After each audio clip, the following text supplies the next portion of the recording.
Hello বন্ধুরা, তোমরা কেমন আছো? আশা করছি ভালো আছো। আজকে দেখো একটা বড় মৃগেল মাছ নিয়ে এসছে। অনেকটা বড়, মোটামুটি 800 মতো আছে। তো এই মাছটা আজকে রান্না করব, ঝোল করব। একটু ফুলকপি আলু দিয়ে ঝোল করব, বেশি করে টমেটো দিয়ে। তো আমি রান্না করছি, তোমরা সঙ্গে থাকো। এই সাদা তেল দিয়ে মাছটা ভেজে নেব। তো তেল দিয়ে দিলাম, তেলটা গরম হোক, ততক্ষণ মাছটা মেখে নিই। তো মাছটা মাখা হয়ে গেছে, মাছটা ভেজে নেব।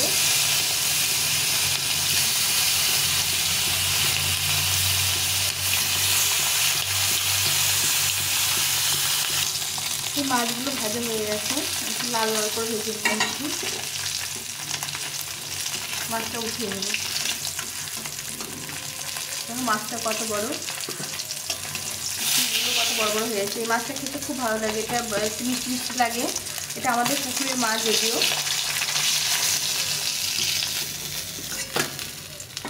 আর বাকি মাছগুলো ভেজে নেব।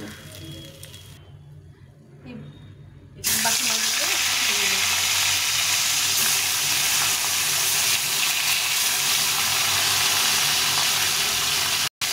এই মাছগুলো সব ভাজা হয়ে গেছে, উঠিয়ে নেব।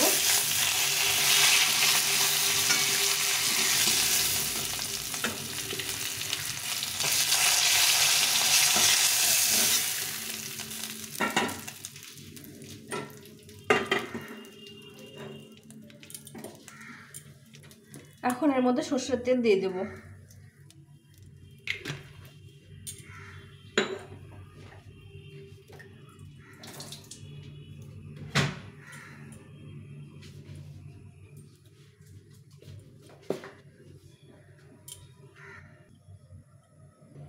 তেল গরম হয়ে গেছে, এখন এই শুকনো লঙ্কা, তেজপাতা আর এই সাদা জিরে দিয়ে দিলাম।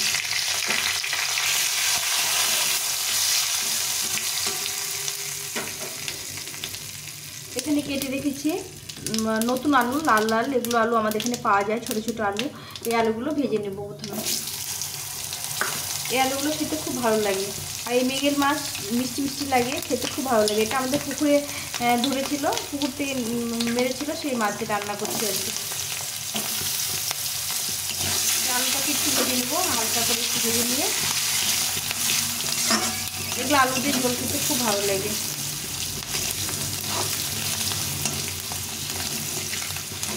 এরকম খোসা সহ আলুটা ভেজে নেব, নিয়ে তারপরে এই ইয়েটা দিয়ে দেবো, ফুলকপিটা দিয়ে দেবো। ফুলকপিটা আজকে ভাপে নিয়ে নিই, একদম টাটকা ফুলকপি, ওই জন্য ভাপে নিয়ে নিই।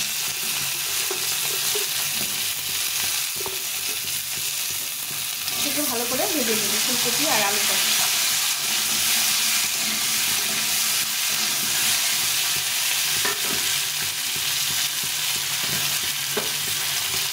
এর মধ্যে কিছুটা লবণ, সবটা লবণ দেবো না, আর একটু হলুদ গুঁড়ো দিয়ে এটাকে ভালো করে ভেজে নেব। সামান্য একটু জল দিয়ে দেবো।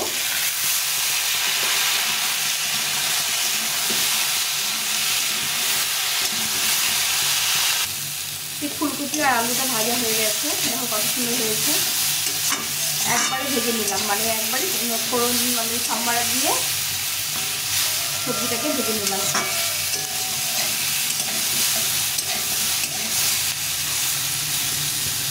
এখন এখানে মশলা রেখেছি, আদা জিরে লঙ্কা ধনে বেটে রেখেছি, অনেকটা মশলা করে নিয়েছি। এটা দিয়ে দেবো, দিয়ে এটাকে ভালো করে কষিয়ে দেবো।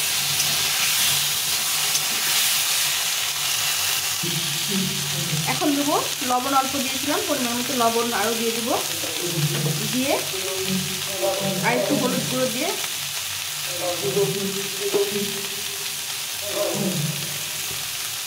এই বাটি দিয়ে জলটা দিয়ে কষিয়ে দেবো।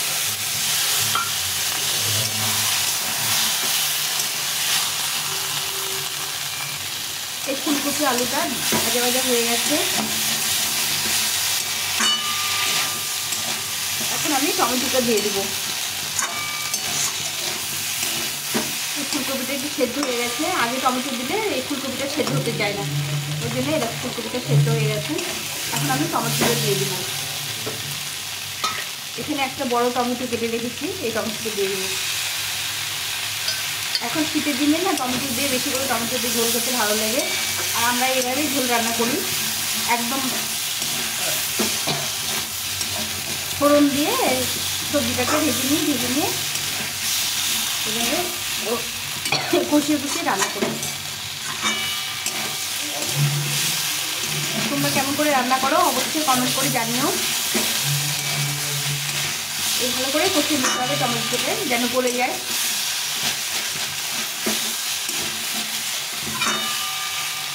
এগুলো একদম ফ্রেশ দেশি টমেটো, দেখো আস্তে আস্তে গলে যাচ্ছে। এটা গোটা থাকলেও খেতে ভালো লাগে। এভাবে করে ভালো করে ভেজে নিতে হবে। সবজিটা একদম মাখো হয়ে যাবে।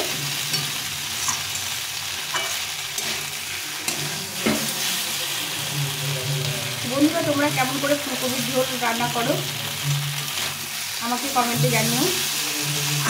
আমি তো এভাবেই রান্না করি, বিভিন্নভাবে রান্না করি আমি, এভাবে শুধু না, এভাবে করি। তারপরে আগে ফুলকপিটা আর আলুটা ভেজে নিয়ে করি। এখন ফুলকপিগুলো নতুন আছে যার জন্য বেশি করলাম না, মানে আগে ভেজে নিলাম না। এভাবে খেতেও ভালো লাগে খুব। এখন এই গরম জল ফুটিয়ে রেখেছিলাম, জলটা দিয়ে দেবো।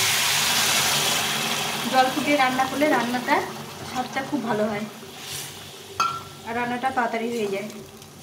তো আমি জল ফুটিয়ে রেখেছিলাম।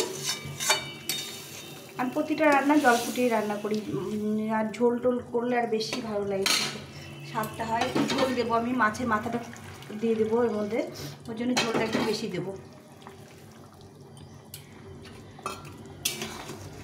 ঝোলটা দেখো কত সুন্দর কালার হয়েছে।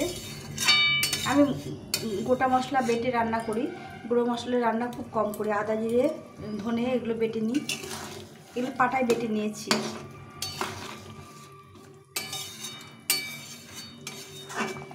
বেটে নিয়ে রান্না করলে তরকারির স্বাদটা বেশি হয়। তো আমার ঝোলটা ফুটে গেলে মাছগুলো দিয়ে দেবো। ঝোলটা ফুটে গেছে, দেখো কত সুন্দর ফুটে গেছে। এখন আমি এই মাছগুলো দিয়ে দেবো। মাছটা ভেজে রেখেছিলাম,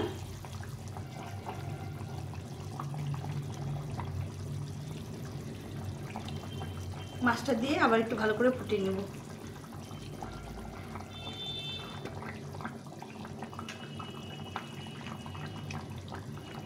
ঝোলটা ফুটে গেলে আমি নামিয়ে দেব, গরম মশলা দিয়ে নামিয়ে দেব। ঝোলটা ফুটে গেছে, কত সুন্দর সব কিছু সেদ্ধ হয়ে গেছে, সুন্দরভাবে কপিগুলো সেদ্ধ হয়ে গেছে।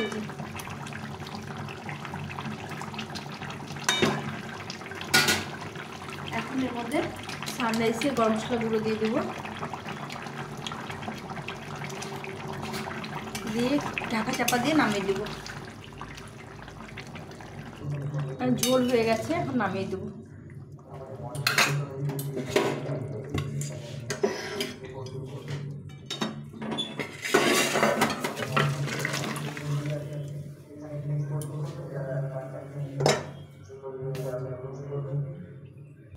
তো বন্ধুরা, আমার এই যে মাছের ঝোল হয়ে গেছে।